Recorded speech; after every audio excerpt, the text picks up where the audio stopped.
د 2000 لومړي کال د سپټمبر د 11مې نیټې له حملو د دې جوړې یادښت د امریکا متحده ایالتونو ولسمشر ډونالډ ټرمپ او لومړی مېرمن میلانیا ټرمپ د شاوخوا 3000 قربانیانو په درناوي 1 دقیقه چوپتیا غوره کړه.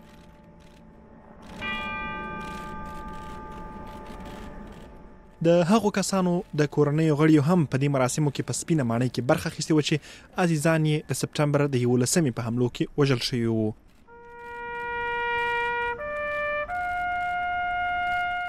ولسمشر ټرمپ ویل د امریکا ملت د هغو کسانو په خاطر چې د تروریستانو په لاس وژل شوي غمجن دی. امریکا به ماته ونه خوري، ځان به تیر نه کړي او تسلیم به نشي.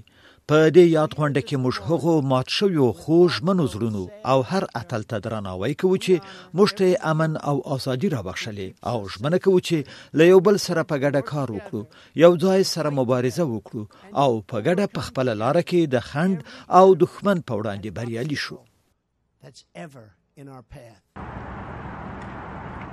دلته د ورجینیا په ارلینګټون کې کارګرانو د دفاع وزارت د ودانۍ پینټاګن په سر د امریکا د بیرغ په غوړولو سره د 2000 لومړي کال د سپټمبر 11مې د حملو د قربانیانو یاد تازه کړ.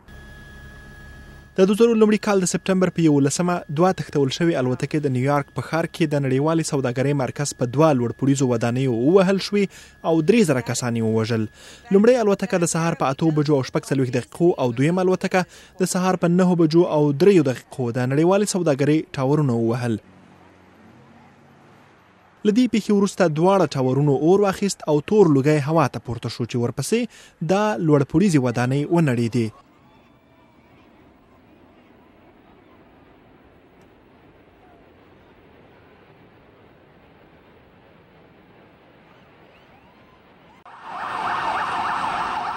دریم الوتکه هم په ورجینیا کې د پینټاګن دفاع وزارت ودانۍ په نښه کړه چې د ودانۍ یوه برخې اور واخیست.